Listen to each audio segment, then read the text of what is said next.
So brothers, you have to be just to your wives. And Allah is mentioning ones who are generally weak, generally oppressed. Generally, if they oppress, no one will see it. No one from the public will be able to help the wife when she's been beaten in the house.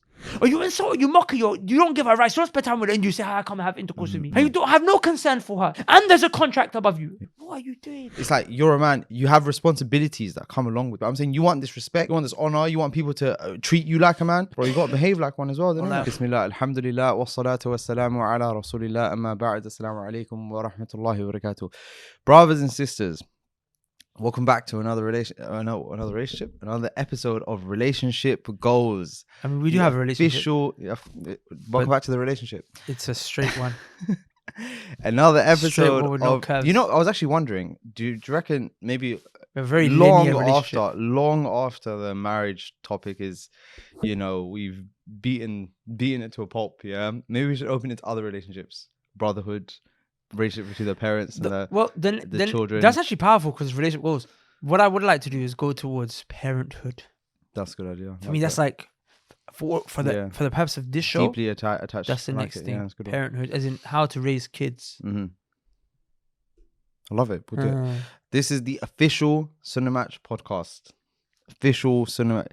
You know, whenever I say that, it doesn't always ring, but now it makes sense. Like the official Sunnah Match podcast. You know, one thing that's really dawned on me, is that, alhamdulillah, you know, obviously we launched Sunnah Match, and then the whole COVID situation happened, so it kind of died down a bit, and then relaunching it, it's been, you know, we've been kind of doing it, but alhamdulillah, recently, bro, it's really picked up. Yeah, alhamdulillah. A lot of energy, man. Like our database got from. Yeah. Like, how can I be chatting to a brother who told me he's had a marriage meeting with a Turk? I think they're called Turkic. Turkic, yeah. What's Turkic? The Turkmenistan, no? Yeah. I was like, oh snap! And I was like, where'd you find her? Sunnah Match. Wow. Allah bad it, my brother. MashaAllah. Yeah, you know what I'm saying? Allah bad it. Like, it's just all over the place. It's popping off in Canada now, popping off in Europe, popping off in the UK. Alhamdulillah, a lot. Alhamdulillah. I just think to myself, imagine, there's gonna be children that are gonna be born on the back of this project, inshallah. Yeah, that's huge, man. That's it. I don't know whether I told you. I know I did definitely tell you, but maybe I'll mention it to the people as well. There was an email that was written in by a brother, and it wasn't one of those like long 5-page long. It was just one paragraph, and all he said was, "Assalamu alaikum, brothers. Jazakallah khairan for the help. Just wanted to let you know that I got married, or I'm getting married. He was getting married in 2 weeks, and he's married now, alhamdulillah. And I just want to thank you, brothers, for the help, and really appreciate it. Barakallah." I think that was it. That's all he said, yeah. And I was like, wow, that's why I'm doing this project. That right there. For no other reason. And I told you in it, like, this is, even you guys don't know this, but sometimes we have Sunnah Match meetings, and we laid out the company ethos, like what Sunnah Match is, what it means to us. And we made it very clear that the only objective we have, at least the primary one, is for people to get married. We're not happy for you to just come on and just make a profile and it's just another one of your social media that you just check every day. No. We want you to find someone and get married to them. And inevitably, inshallah, obviously, you know, move forward from Sunnah Match. And that's what we're looking for. We're dying for. Obviously, most businesses will see it as, it's a lost customer, you know, but not. For us, it's like, we want you to go through us and go and get married, you know, fly. I want to see your kids. Yeah, wallahi. I actually want to see your kids. Wallahi. And to the point where I actually even say that I will make a sincere effort to turn up to the walima. So, as in, I want to be a part of it. As in, I can't guarantee, but I would really like, if I want you to message me and say, absolutely, bro, I found someone for Sunnah Match. Okay, King Cosmo, it's for the Sunnah Match ones only. I don't think they're only requests, but you know what I'm saying. Only if you find someone on Sunnah Match. Yeah, because I feel like as part of it. And one thing I have to say, Abbas, is that I'll be honest with you, I genuinely wanted to set up Sunnah Match because I did feel there was a need for it. But I can't lie and say that there wasn't a huge. But there's financial benefit here. Like, obviously, we do da'wah, and our da'wah is for the sake of Allah subhanahu wa ta'ala. But in terms of like this, even though we're benefiting people, Sunnah Match isn't so much a da'wah project, it's actually a service. It's business and it's company. Yeah. But one thing that I really benefited from you, and it's dawned upon me more so recently than before, was that you actually genuinely care for the cause. Yeah. That made me feel a bit shy as well. Like subhanallah. I felt like I didn't have the same care for the cause as you did. I did genuinely have a concern wanting to get married, but now I feel like seeing you have that really wanting to get people married for the sake of Allah inspired me. So I had to go back, check my intention and whatnot, and say, you know what? Yeah, and you know, part of the reason why I feel like maybe is picking up pace is maybe since I kind of tried to work my intention. Inshallah, it's a bit better. Because your intention was there, but you know, it's like one person can mash it up, innit? Of course. So I feel like you inspired me to that. So barakallah feek. Like the guy actually is concerned. Like, you know what I'm saying? Like, remember we did this on the back of no like, you know, all these other matrimony sites, you know, they got investors, they got venture capitalists. This is the guy used to work 16-hour work days coding the software. Yeah. And now he's making the app. Yeah, inshallah. May Allah bless you, akhi, man. Inshallah, hopefully Allah subhanahu wa ta'ala keeps me sincere and we can keep going on the journey. I on the back of that though, I do want to mention that maybe on as far as people see it, they see it as, oh yeah, you know, it's just a service and these guys are laughing, you know, just taking our money. No, it's been a tough journey. This last year on Sunnah Match has been very different. There's been a few times where we trust me when I tell you, almost let it go. Yeah. Oh, literally. There's been a few times. It got to a point where I was about to sell my shares. Sell them on, for a please. grand.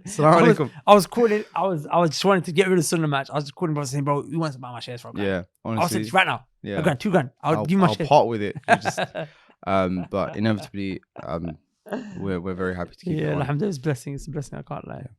All right. So the last episode, as you guys probably imagine, I haven't seen it yet because obviously it's in the future for me, but it's probably in the past for you guys. I don't know what happened in the comments of the last episode, but we're here to, you know, the peanut butter and the jam. We're here to, you know, put something in the middle. It's for the brothers this time. So, and seriously though, this is not apologetic. Like I said, I don't know what the comments are. I don't know what happened on Twitter. And I don't really care. I'm genuinely doing it because I'm not misogynist. No. Also, I'm fair. You have to advise sisters. You have to advise the brothers. Yeah, and it was on the back of the previous episode where we mentioned that obviously as we mentioned as well, the rights of the husband are many, but it is directly proportional to the responsibilities that the husband has. There's a heavy burden you have to carry here. It's a lot. And it's not one of those like, oh my God, it's such a heavy burden, we should really look. I'm saying from the angle of you've got actual directives that you have to meet. You've got actual quotas that you have to make sure you're hitting. And if you're not hitting these, you know, as you know, the working people, they call it KPIs, the key performance indicators. You're not hitting these, bro, is a problem. We're going to talk about that today, inshallah. So please, tafaddal. رب اشرح لي صدري ويسر لي أمري واحلل عقدة من لساني يفقه قولي. السلام عليكم ورحمة الله وبركاته. Did I say salam already? I don't know. I can't remember. Yeah, I don't think I did. So when we're going to talk now, previously we talked about the husband's rights. Today we're going to talk about the wife's rights. And what better place to go to talk about the wife's rights than to a surah in the Quran called Surah An-Nisa. I figured. Okay. The chapter of the women. Yeah. Interestingly, you know another surah that talks about the women's rights? Go on. Surah Talaq. No, it's important. No, that makes perfect sense, bro. So I think it would be a huge travesty if you watch this episode, men and women, and you don't watch the episode that came out last week. Mm-hmm. And it would also be a huge travesty if you watch last week's episode and you don't watch this one. You need to know what's for you and you need to know what's for him or her. Mm-hmm. Does that make sense? You need to know both sides of the spectrum. Mm-hmm. So, the same way we started off by mentioning the hadith of the Prophet sallallahu alaihi wasallam, where he said, "Walladhi nafsi Muhammadun biyadihi," or kama qala, when the Prophet alayhi salatu said, "I swear by the one in whose hand is my soul, that the mar'a, the woman, لا تؤدي حق ربها, she will not fulfill the right of her Lord until she fulfills the right of her husband." And we mentioned that the right of the husband was connected to the right of Allah Azza wa Jal. In similar fashion, I want to also remind you, my brothers, that the right of the wife, also Allah Azza wa Jal, He mentioned it after mentioning His right. It's amazing to me how Surah An-Nisa starts. It blows my mind. The first ayah, Ya ayyuhan nas, O mankind, ittaqu rabbakum, fear your Lord, fear him. Whose right is it started with? Allah subhanahu wa ta'ala. Ittaqu rabbakum. Who is he? Who is the one? Alladhi khalaqakum. Ittaqu rabbakum alladhi khalaqakum min nafsin wahida. Fear your Lord, the one who created you from one human. Who is a human? Adam. Pay attention. وَخَلَقَ مِنْهَا زَوْجَهَا. And he created from him his spouse. Pause. Sheikh Sa'di said something powerful here on this. He said, in the spirit of encouraging men to be good to their wives and to not oppress them, he said, the closest in terms of all of the creations that exist, everything that exists, the humans, the jinns, the animals, the lions, the birds, the bees, the fishes, the closest creation in relation to the man is the woman. How close? They came from you. The first woman was made from the first man. From the first man. As in, the woman and the man are so connected that that they actually, if you go back up the chain, they meet at one essence. Yeah. As in, it's not like they were created independently. It's like they have one single point where they unite. It's almost as if he's trying to remind you they're part of you. Yeah. When you harm a woman, you're harming part of yourself. you're, as in, not necessarily part of yourself, but you know what I mean, right? Exactly. When you're harming a woman, you're harming your closest relative. The female is the closest relative to the man, to the human. Could it be said, maybe you might cut this out depending on how mad this is, but could it be said that the woman, the relationship that a man has with a woman is closer than a relationship a man can have with another man, even from the angle of brotherhood, or like even your own brother is further from. I don't know. I don't want to talk about something that someone hasn't proceeded before me. Fair enough. But what we're saying here is that it's a very close relationship. Does that make sense? Yeah. Like how can men put women low? How can they think down of women? How can you be misogynistic? How can you hate women? How can you torture your women? How can you harm your women? Bro, they came from you. Do you understand? That's the first point. Second point is that Allah mentioned them after He mentioned Himself. Remember, there's a theme that we see in the Quran. The rights of the creation are pinned to the rights of the Creator. If you're not fulfilling the right of Allah, then you're going to fall short and fulfill the right of your wife. And if you're not fulfilling the right of your wife, it's because you know you're falling short on the right of Allah. Then Allah said, وَبَثَّ مِنْهُمَا رِجَالٍ كَثِيرًا وَنِسَاءً.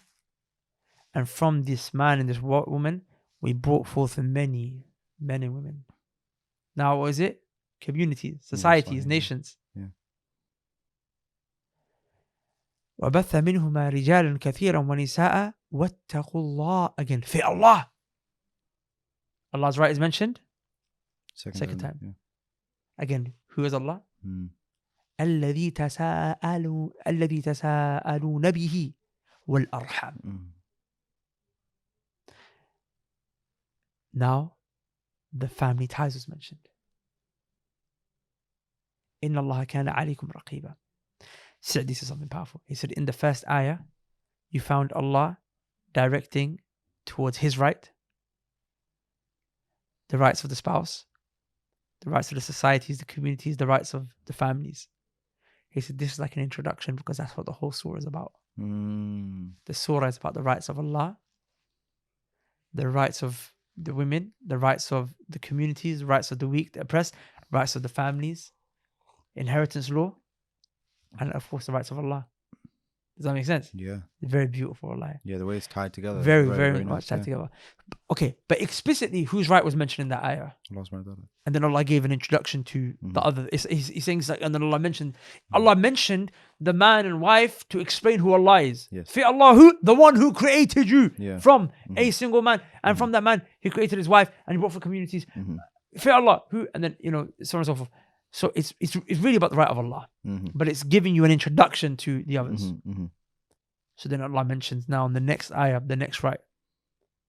Who does Allah start with? The orphans. وَآتُوا الْيَتَامَاءَ أَمْوَالَهُم. Give the orphans the right. وَلَا تَتَبَدَّلُوا الْخَبِيثَ بِالطَّيِّبِ وَلَا تَأْكُلُوا أَمْوَالَهُم إِلَىٰ أَمْوَالِكُمْ إِنَّهُ كَانَ حُوبًا كَبِيرًا. So I'm getting a bit emotional because, Surah An-Nisa, like, it's got a lot about orphans. The Prophet ﷺ was an orphan. Do you understand? And like the way Allah talks about orphans. And yesterday I was looking at my daughter. And I remember the verse that Allah mentioned in Surah An-Nisa. Allah subhanahu wa ta'ala said, وَلْيَخْشَى الَّذِينَ لَوْ تَرَكُوا مِنْ خَلْفِهِمْ ذُرِّيَّةً ضِعَافًا خَافُوا عَلَيْهِمْ. Allah subhanahu wa ta'ala said, people who have died and they've left orphans behind. Like they are scared. They were scared, like as in they're gonna leave behind their children. Yeah, of course. They're gonna leave behind their children, and they're weak. So it's to remind you when you take care of these orphans, fear Allah when you take care of them. Like be good to them because they had parents who were really worried for them, and Allah tries to put you. He tells you to put yourself in their shoes. وَلَوْ تَرَكُوا. If you were to leave behind you, imagine you were dying and you were leaving these kids behind. So I was just looking at my daughter and I was thinking, imagine if I was dying, I would think, who's gonna take care of her? I'll be so scared. That made me think, subhanAllah, I should help some orphans. And like to the point where, look what Allah said in the ayah before, وَإِذَا حَضَرَ الْقِسْمَةَ أُولُو الْقُرْبَى. At the time when the inheritance is being given out, sometimes there will be people that will be present from the family who don't get the inheritance. They didn't fall under it. So if they're present, وَالْيَتَامَى, and some orphans are present, وَالْمَسَاكِينَ, some poor people are present. At the time you're giving inheritance to the family members who deserve it, فَارْزُقُوهُم مِّنْهُ وَفَارْزُقُوا مِنْهُ.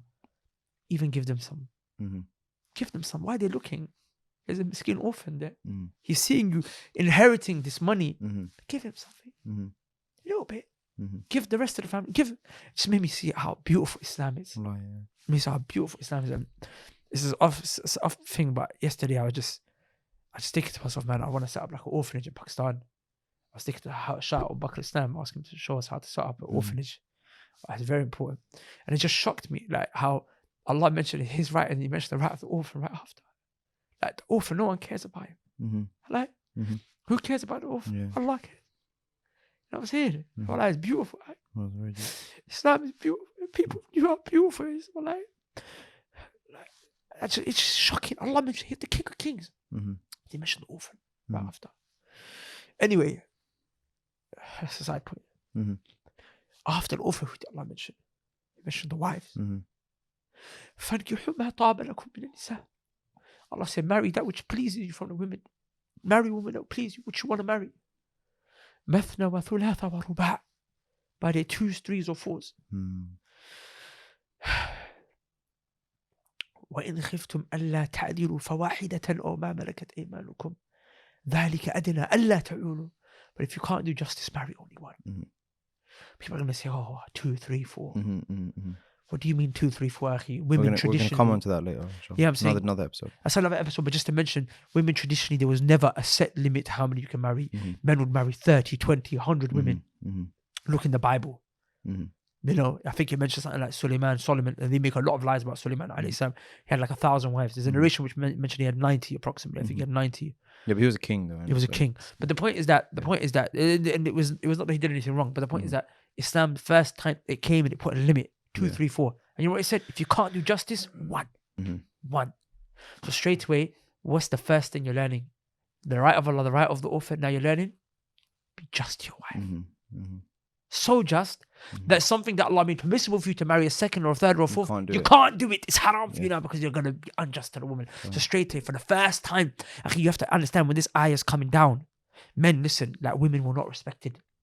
Even up until a few years ago in this country, women were, a few decades ago, just about a century ago, women didn't have the right to own their own property. They didn't have the right to inherit.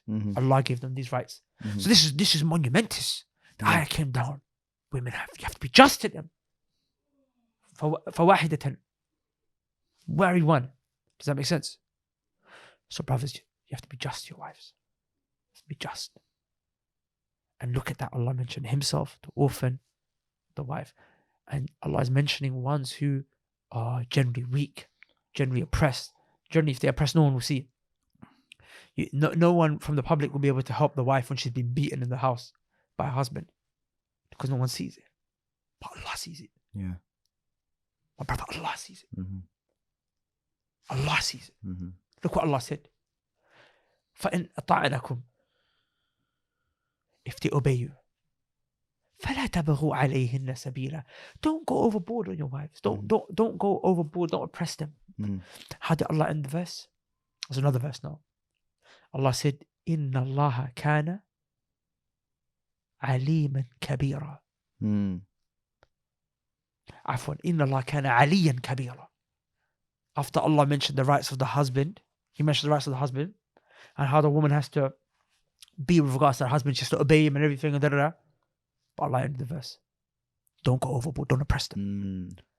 إِنَّ اللَّهَ كَانَ عَلِيًّا كَبِيرًا. You think you're big? Yeah. Allah is kabir. Yeah. أكبر منك. He's greater than you. You think you're high because you're a man? Because how did Allah start that verse? الرجال قوامون على النساء. Men have been placed as maintainers over the women. Yeah. وللرجال عليهن درجة. Men have to be obeyed in the marriage. He's got a ranker. He's got that station there, innit? That the woman has to obey him. But you think it just comes with you can oppress her? Because how did Allah end the verse? After He told you you're up, she has to obey you. He told you, إِنَّ اللَّهَ كَانَ عَلِيًّا كَبِيرًا. Allah is above you though. Sahih, yeah. Allah is higher than you and He's greater than you. Yeah. As in that وَأَعْلَى مِنْك. He's higher than you. وَهُوَ أَكْبَرُ مِنْك. And He's greater than you. So when you're oppressing that woman, you're trying to put her down. Yeah. But brother, no. Akhi, in a second Allah can destroy That's you. what I'm saying. As in the honor of the woman wasn't yours to give. So it can't be yours to take it from her either and humiliate her. 100%. Yeah, exactly. Do you understand? Yeah. Allah subhanahu wa ta'ala is the one who gave it to her. And you have to facilitate for her financially. Sahih. You know, some men, they take, one of the characteristics I find disgusting is that they take money from their women. Okay. We spoke about this first episode. Yeah, but look at the next ayah. You know, now I come back to the beginning. After Allah mentioned they have to be just to the women, where Allah say, وَآتُوا النِّسَاءَ صَدُقَاتِهِنَّ. Give the women their mahr, their dowry. Interesting. The dhamir, the pronoun, Allah attributed to the woman. Give the woman her money. Okay, this is the first time women got the right to own property. 1400 plus years ago, when this ayah came down, was the first time women had the right to own property. As in they can own things now. They can own things. You've got a net worth now. As in people oppressed them. They wouldn't let a woman's money wasn't her money, it was her husband's money. He could take whatever he wants. Akhi, forget the woman's money, the woman was herself property. Because when a woman would die, when a husband would die, a man would be able to inherit his wife. Okay. Allah said, "Ya ayyuhalladhina amanu la tarithu nisaa karha." Why you're not allowed to inherit women? Yeah. You can't inherit these women. That's big. That's really big, actually. Do you understand? Yeah. So they used to she was property herself, let alone being able to own property. Can property own property? No, of course. No. But then now she's a woman. Yeah. She's a human. And she has the right to own. Yeah. That's her money and you're taking it. Okay, you give her money. Allah said, الرجال قوامون على النساء بما فضل الله بعضهم على بعض وبما أنفقوا من أموالهم. Part of your manhood and her right over you as a man is that you facilitate for her rizq. You provide for her. And then you make her feel bad. It's her money now. You gave it to her. It's hers. Not to ask for it back, to do this, to do that. It's her property. Yeah, she can do whatever she wants. It's her property. You can't even look at it. There's ahkam, but I'm saying she can do whatever she wants. Yeah. Of course, she shouldn't displease you with her wealth. She shouldn't take her wealth to do that which is displeasing to you. We mentioned in that previous episode. Like there's ahkam, but as far as but the point is that's her money. Yeah. Now, what's worse is a man, you don't even provide for your wife, but you make her give you money. Wow. She has inheritance, you take it from her. Wow. You take her wealth from her, you take her property from her. You force her, you make her, put her in a position where she feels compelled to give it to you. It's hers. If she was, فإن طبن لكم عن وآتوا النساء صدقاتهن نحلة فإن طبن لكم عن شيء منه نفسا فكلوه هنيئا مريئا. If she gives it to you willingly, no problem. But you have no right to. Yeah, and that includes, by the way, like guilting her into it. Like you're playing these emotional tactics, mind games. Like, come on, man. And you know, afterwards, Allah Subhanahu wa Taala, He talks about, you know, if it doesn't work out, وإن أردتم استبدال زوج مكان زوج وآتيتم إحداهن قنطارا. You know, if it doesn't work out and you're gonna divorce each other now, as in you're gonna divorce, you're gonna leave her. So Allah tells you about some manners, and there's something here which I find beautiful, which I want to bring back. Is that Allah said, if you want to choose another wife, now you don't want her anymore, you want another wife. وآتيتم إحداهن قنطارا, and you gave one of them, you gave them some money, you gave them some gold, you gave them some wealth. Yeah, you gave her some wealth. So you gave her some wealth. You gave her a lot of wealth. فلا تأخذوا منه شيئا. Don't take it back. Don't ask for it back. Don't take it back. One, because it's her wealth, right? Yeah. Right? But there's something else Allah appeals to. Allah said, وَكَيْفَ تَأْخُذُونَهُ? How are you going to take it back? وَقَدْ أَفْضَى بَعْضُكُمْ إِلَى بَعْضٍ وَأَخَذْنَا مِنْكُمْ مِيثَاقًا غَلِيظًا. Allah said, how are you going to ask for that money back after you had intercourse with her? You entered her.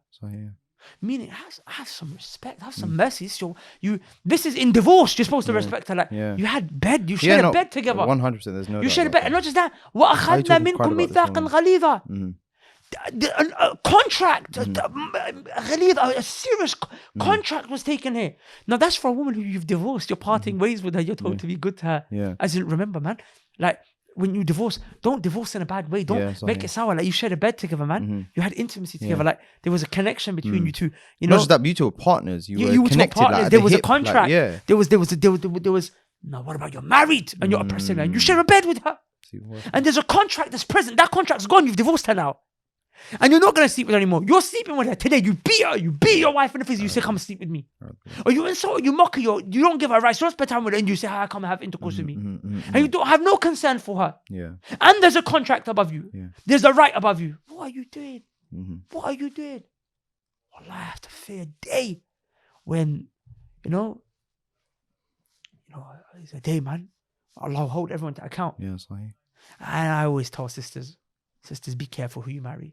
Because, you put yourself, I think it was Asma bint Abu Bakr radiyallahu ta'ala anhuma. I think when her daughter was getting married, she said, my daughter, when you choose a husband, when you get married, be careful, because it's like you're enslaving, imprisoning yourself to him. Because you're stuck with this man. Of course, you're not a slave, but it's like the concept as in, be careful in it. Like, be careful who you give yourself to. So sisters could avoid a lot if they look at the right person to marry. 100%. But what you have to understand is all that I'm mentioning is for a God-fearing man to take on board. That's so important, man. That's so important. It's not for a man who doesn't have these deen. Godless guys out here just doing whatever they want. Like, one sister told me she married a guy while he was in jail. She done nikah with him while he was in jail. And through the screen? Huh? On the phone? I don't know exactly how I found out. Maybe on a visiting day, she took the imam with her and when he came. I don't know the details, but she married him while he was in jail. You know what I'm saying? Okay. And he oppresses her. People in jail are of different types. No, but I'm giving you an example. Of, look, is وَبِالْمِثَالِ يَتَضْحُ الْمَقَالِ. You know what I'm saying? Like, if it applies to a person, like a guy who's in jail, generally speaking, of course, they're bad. Guys make tawbah in jail, but they're not. Agreed. But no, as in when you say there's a guy in jail, the asl is he's a criminal. He's a criminal. Do you know what I'm saying? And not to say that there are brothers who go jail and they make tawbah, but some of the best human beings I know are jail brothers. Brothers who've done big birds in jail. No, 100%. I'm just saying, just general. I just became a proper close friend with one guy who came out of prison. I think we've got many friends who've come out of prison. May Allah preserve them and protect them, keep them safe. Allahumma ameen. Ameen. But the point is that, By the way, it's Islam that changed them. yeah, it's Islam that changed them. Saved them, Alhamdulillah. But when you think of jail, you think of, rapists, murderers, whatever have you. But I'm like, sister, what did you expect? Because there she's complaining to me, he's violating me. But what did you expect? Yeah. You know what I'm saying? Yeah. It's for a man Isn't the Quran told you to be wary, understand, open your eyes kind of thing? Yeah. So, wallahi, man, as a husband, what I'm saying, you need to be gentle with your women. You need to provide for them financially, provide for them physically. You need to be soft with them, be tender with them. Watch the previous episode we make excuses for them. Sometimes, one thing Ibn al-Qayyim said that touched me. He said, when a woman has her menses, it's difficult for her. So Allah gave her a break from salah and fasting.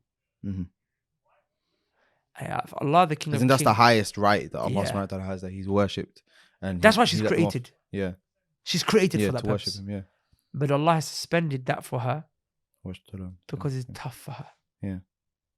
Can you not, if Allah can give her a break due to her menses, can you not give her a break, or a human being, for her menses? As in, women have a hormonal period every month. Yeah. It's hard. Trust me, bro. Sometimes it gets hard. I'm with you. But if Allah, but you got to be considerate. There's madness going on inside of her. You know what I'm saying? Her hormones are raging, everything. And you're pressing her, bro. And you're expecting her to be like a man. She's not a man. They don't think like men. They have their strengths and you have your strengths. You can't expect her to be like that. You know what I'm saying? So you got to be soft with them, tender with them, provide for them. Allah said, وَقَرْنَ فِي بُيُوتِكُنْ. Stay in your houses. And it's true, they should. And you come to her, you tell her, stay in the house. But you've not built no house for her. You got rats in your house. Yeah. You don't pay the bills in your house. It's cold. Electricity it's runs the winter. House. She's cold. She's got no heat. When was the last time you brought her a new outfit? Her dishes are broken. The sofa's ripped. I'm not saying luxuries. Yeah. But I'm saying, bro, give her a house. Give her a house. No, bro, I got that from you, innit? Where it was like, bro, and I think I said to you something like, oh, bro, I'm not even at home all the time. I'll be happy living in some modest kind of place. And you were like, it's not for you though, isn't it? Yeah. The house not for you. It's for a woman. Yeah. So that's right, because you're going to go out, you're going to work, you're going to see. She's trying to obey Allah and stay at home. Yeah. So you got to give her the best. Yeah. So actually, I'm not. No, now my angle is, look, honey, let's big house, no problem. Sorry, not big, nice house. Whatever. And you got to work for it. Yeah, no, of course, that's what I'm saying. I'm happy to do that. I'm like the Prophet says, I'm here to serve my wife. Like me, I'm not saying I'm a good husband, and I don't think anyone should take me as a yardstick for a husband. Trust me, I'm not. Because I'm constantly learning, and what I'm saying to you is things that I'm learning myself, and I'm not a good husband. I'm not a yardstick or a good measure of a husband. But I try to implement this, and I'm only mentioning this because anecdotally, sometimes it can become easier to understand when someone relates with you. Yeah. But there are things. Obviously, you don't want to be wasteful in the house. I'm saying, and I don't really. Me and my wife don't have a wasteful kind of attitude, and sometimes she suggests something that kind of maybe come across like a little bit that I feel like I don't really agree with it. We won't really get it, but my bar is quite high before I say this is wasteful. Generally, when she wants something in the house, alhamdulillah, she's quite mature and reasonable enough to not demand mad things as it is anyway, which also helps, alhamdulillah. But generally speaking, no, that's the other side of that coin. As in, you have to be reasonable. It's like with mahar, for example. Of course, you have your right to ask for as much mahar as you want. But I mean, be reasonable. I'm not saying you have to compromise or whatever. But understand, you're trying to marry a human. Exactly. You're not trying to marry a bank. You just have an unlimited amount. No, 100%. Yeah. But I'm saying we have a spirit of when you want something, we'll do it. Like for example, one thing we had in the house was that I got a whole room in the house for books. A whole room in the house for books. So I've taken over one whole room, which I built my library in. I obviously have more books than can fit in that room now. Alhamdulillah Rabbil Alameen. So I was trying to speak to my wife about... what, legit? On both those walls, you filled it up? I'm trying to remember, I could fill up, right now, 2.5 of those rooms. Yeah. Yeah, so then I wanted the space in the corridor. Now, obviously, it's like... I could see... that obviously my wife's not sure. Yeah. You know what I'm saying? Yeah. But it was like she's got a way she wants things to look. Of course. And I'm like, although it is my house and I'm here and really. There's nothing wrong with it, and she wouldn't have an issue, and there's nothing wrong with it. But I decided not to, because I said, you know what? It's her house, isn't it? At the end of the day, I'm just gonna give it to her. Yeah, and let her do what she like. You know what I'm saying? Because then Allah can see me letting it go for her. Yeah. So obviously, me, alhamdulillah, I have the opportunity to bring them to the office. So I'm gonna set up my library extended in the office. My second library is gonna be in the office, inshallah. Had I not, I would have had to. But and it's still inconvenient for me. But I'd rather choose to have that little bit of inconvenience and still give my wife that, as in that's your house. Yeah, of course. You know what I'm saying? Yeah. So, and I don't choose. No, bro, I'm not. I think everyone likes that, and to have your own space, you know, and you get to control it. And you just and even if there's things where I want furniture wise, or I don't like this or that, or at the end of the day, I'm like, you know what? I wasn't the one who was told to stay at home. Yeah, my wife. So then, what at least I can do is give you a house. Yeah. You know just I know obviously the ruling is applied. Just imagine you had to stay at home all the time. Wouldn't you want it to just be sick, like just meets all your criteria? I mean, I'm really happy because stuff. When I'm at home personally, I enjoy it because I'm in my library, and that's all I need. No, I know, but I'm saying that's what I'm saying. Trying to relate to brothers, like if you were the one in the relationship that had to stay at home for whatever reason, wouldn't you want your house to be the way you want it to be? Yeah. And you wouldn't necessarily want to always compromise on, we can change this up for you. It's like, I have to stay at home, but fine, 100%. I'll do it for you anyway. One last thing I want to mention, inshallah, because we're going to have to cut this episode short, but I don't think we compromise on value. No, I think we went in. Is how the Prophet ﷺ was at home. You know, this is a hadith that shocked me, and I was falling short on this. And this lockdown, I decided I need to follow my messenger, sallallahu alaihi wasallam. So I actually came to my wife and apologized, and like this something that I need to do. And by the way, I don't want to think myself soft you like. No, we're gonna come to that. Don't worry. I'm gonna bring that point, bro. I'm gonna bring that point. You just say what you need to say. I'm gonna bring that point. You already know. But anyways, you gotta be humble enough to know when you're wrong. There you go. It's not actually like it's not a humiliation thing where I'm there like, yeah, babes, walk all over me. No. It's like in reality, it's like, look, I understand that I've got shortcomings, and I'm sorry for the effect that they've had on you. And as a man, that's part of being a man. Yeah, I've heard that. And I'm saying I will do what I need to do, and my life goals are my life goals, and I'm doing them, and I do that and whatever have you. And I'm not the kind of guy that is under his wife's thumb, and I don't rate people like that. And guys that get married and then they just disappear. They just he's in love now. Like, I don't rate that at all, because there's more to life than just this relationship. Where are your goals? Where are your aspirations? So obviously I have that healthy kind of relationship where I'm doing my thing, you know what I'm saying? But bro, I can't be arrogant when I'm wrong, I'm wrong, you know what I'm saying? So look at this hadith, what shocked me. Al-Aswad came to Aisha radiyallahu ta'ala anha. He said, سألت عائشة, I asked Aisha, ما كان النبي صلى الله عليه وسلم يصنع في بيته. When the Prophet عليه السلام was at home, what did he used to do? How was he like? What was he like? What was he doing in the house? She said, كان يكون في مهنة أهله تعني خدمة أهله. This shocked me. He said, describe the Prophet ﷺ, what he used to do in the house. She said he used to be in the service of his family. Yeah. Who was the family that was at home? The wives. Yeah. His wives. He was in the service of his wives. Yeah. Wives. And then what she said after that? وَإِذَا حَضَرَتِ الصَّلَاةُ خَرَجَ إِلَى الصَّلَاةِ. But if the salah time will come, he would leave the house and go to salah. My brother, when you go out the house, you don't go out for salah. Yeah. You go out for whatever you go out for. Bro. Whoa. And when you're in the house, you do everything. One sister emailed in on this session. She said, my husband just playing PS5. He's not doing anything. He goes, I'm talking to him. He's saying, no. He doesn't want to do anything. No intimacy, no helping, no this, no that, no cleaning, nothing. When the Prophet was at home, he was serving his wives. Yeah. Sallallahu Alaihi Wasallam. And that hit me, because I used to say to myself, my brother, man, like, as in, I'm out working.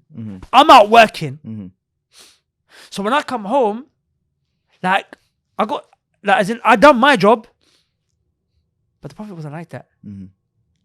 He was doing what he used to do outside, and at home he had that he would do as well. That doesn't mean you become a house husband, because you're a man at the end of the day. You got to go out and work. And it's true, if the wife just sits there on some, princess tip with grapes in her mouth. Yeah. And, And meanwhile, fans, you're scrubbing the lights and scrubbing the floor. You're not going to be able to reach your full potential as a man by going out there, achieving what you need to do and reaching your ranks, in terms of your career, your occupation, your deen, your seeking knowledge, whatever have you. Yeah. But the point is like, wallah, the women work hard, man.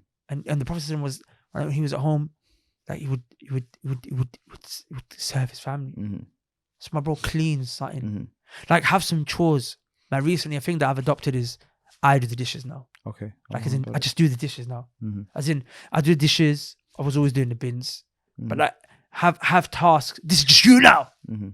Whatever happens, this is you now. Mm-hmm. I've got a thing where 7 a.m. in the morning, 7:30 a.m. in the morning, it's my job to wake the baby up. That's just, that section of the day is mine. The nights, I can't take the whole day because I'm working. Mm-hmm. But then there's specific times when it's like, that's the time when my wife, evening, she's a bit tired in the morning and at night. So give it to her. You know what I'm saying? And I'm not saying I am still falling short. I need to do more. But when it just hit me that the person, when he was at home, the way his wife described him was that he used to be in the service of his family. Yeah. His wife's. Yeah. And there's great honor in there. Oh, great honor. Yeah. But then, you got other brothers, like I said. You're a family man. You're a man of your family. That's great. Yeah, that even sounds great, man. But remember, he wasn't a house husband, though. Yeah. He was a man. Yeah. And he wasn't letting his wives, because some women, they'll go overboard now. Yeah. They'll take advantage of this. As they say, taking liberties. Yeah, they'll take liberties. Nah, Prophet's wives weren't like that. And if your wife's like that, you might have to let her know. Yeah, you might have to tweak the settings a bit. Yeah, you have to tweak the settings. Yeah. But, I like we said that. But, we're talking, you know what I'm saying? So, you got to be there, bro. So, fix up, man. And you're beating your wife.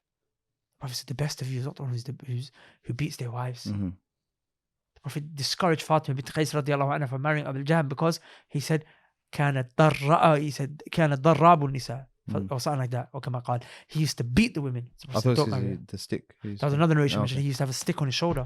Yeah, he used to have a stick on his shoulder. Yeah. Now I'm saying, the Prophet said, what did he say? He said, استوصوا بالنساء خيرا or كما قال. Oh, be good to your women. But the khutbatul wada' the Prophet is mentioning, when he's mentioning don't spill blood, he's of course mentioning worship Allah alone, don't spill blood. He mentioned all of the things and be good to your women.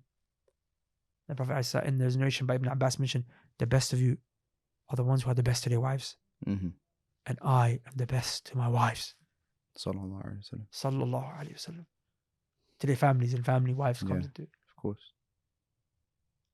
So check yourself, bro, because if your conduct with your wife is not good, it means you're not a good guy then. Yeah. Straight. No, not just that, but I give it to you straight. It means you're not a good guy. Yeah. You're not a good guy. If you're not good to your wife, you're not a good guy. Simple as. Yeah. You're not good to your mom and dad, you're evil guy. Yeah. The mom and dad will come to you're not good to your wife, you're even worse now. Yeah. Or to your kids, you're even worse, bro. You're not a man. Wallahi, you're not a man. Yeah. Them kind of brothers, akhi. Yeah. No, bro, it's quite clear. I mean, you want this respect. You want. I've been saying this a lot lately, and it's maybe we'll talk about it properly one day. But everyone's living this life these days of, I'm a man, but don't hold me to my word. I'm a man, but don't hold me accountable. I'm a man, but it's like you're a man. You have responsibilities that come along with this. Okay, fine. You didn't choose to be a man. Fine. Allah subhanahu wa ta'ala gave it to you. But I'm saying you want this respect. You want this honor. You want people to treat you like a man, bro. You got to behave like one as well. 100. You're not behaving like a man. Why should 100. I treat you like one? Why should I? 100. Do you know what I'm saying? 100. People have this concept that there's the life is separate. Like I work and my family's different, personal, work life, etc. But I think it's probably better that you don't get tied up in that thinking. Probably because, as we mentioned numerous times, your relationship will suffer subsequently. And I think it's worthwhile for brothers, for you lot to remember that at the end of the day, man, inshallah, if you don't have kids now, this woman's going to be the mother of your kids. If you do have kids, obviously she is already the mother of your kids. And now we didn't even mention it too tough, but I'm saying, bro, if you have a sister, someone's going to marry your sister. If you have a daughter, someone's going to marry your daughter. And wouldn't you want your sister to be treated in an honorable manner, in an honorable fashion? You want her to behave with grace, but she's not treated with grace. It's difficult, man. Look, this is just getting too deep, so I'm just gonna close it off now, inshallah. So Sunnah Match, sign up below, link in the description. As we mentioned, I think in the beginning of this one, Sunnah Match has been a tough journey, no funding. We're trying to go far. So brothers and sisters, click the link in the description below. We're expanding to every country in the world. I think by the time this episode comes out, which is 3 weeks from now, I believe, we will have expanded to the whole world, inshallah. So you don't have to send emails anymore saying, hey, I'm from Finland, hey, I'm from Ireland, hey, I'm from Sweden, hey, I'm from Norway. Don't worry. Sign up at the link below, inshallah. سبحانك اللهم وبحمدك أشهد أن لا إله إلا أنت أستغفرك وأتوب إليك. Are you a believer? What's the proof of your iman then? There's a beautiful hadith of the Prophet sallallahu alaihi wasallam in which he said, وَالصَّدَقَةُ burhan. Charity is a burhan. Burhan is translated as proof. But this is such a beautiful usage of the language that I must explain to you what the word burhan means. You see, the Arabs would use the term burhan to describe the rays of the sun, because the sun is always there, but you only notice it when its rays reflect and shine down on the earth. And that's why the Arabs, if they wanted to talk about something which they called hujjatul qati'ah, a clear-cut proof, something that was a clear-cut evidence for something, they would call it a burhan, describing this proof as if it was like the sun out in the sky, shining with all of its glory onto the earth. And that's the word they use to describe proof. A proof that's so clear that it's blinding you with how clear it is. And that's the word the Prophet sallallahu alaihi wasallam chose to describe what charity does for the believer. You see, our iman is in our hearts, but also on our limbs. But a person on his limbs, he can be a hypocrite. He can be a munafiq. Charity is the thing that demonstrates that your iman is real. And if this is something that maybe didn't come to you before, and you didn't know how serious this concept was, I want to present you an opportunity that will help you. You see, the same way when you want to invest in business, you want to give to a business that's going to bring you a greater return. When you want to give charity, you also want to give in a place that will give you a greater return. Is there a return that can be greater than spending your money in the path of da'wah, in the path of la ilaha illallah, where by funding da'wah projects, you're able to facilitate for people to come to la ilaha illallah. When that happens, you don't just get the reward of the money that you gave, but you get the reward of all that comes as a result of that money. The person comes to Islam, he learns wudu, he learns salah, he learns zakat, he learns siyam. He does it every day of his life for the rest of his life until he dies. He teaches his family members, he has kids, his kids have kids, their kids have kids. All of that is on your scale. All because you gave what? Maybe £50, maybe £100, maybe less. Brothers and sisters, as you know, we have a da'wah project that we're running online, and you guys have already seen the fruits that we've been producing with the tawfiq and the permission of Allah subhanahu wa ta'ala. In order to allow these da'wah efforts to continue, we are in need of Allah Azza wa Jal, of you guys to be a part of this. Click the link below and donate, and this will inshallah ta'ala benefit you before it benefits the person who receives the da'wah. With that said, Assalamu alaikum, peace.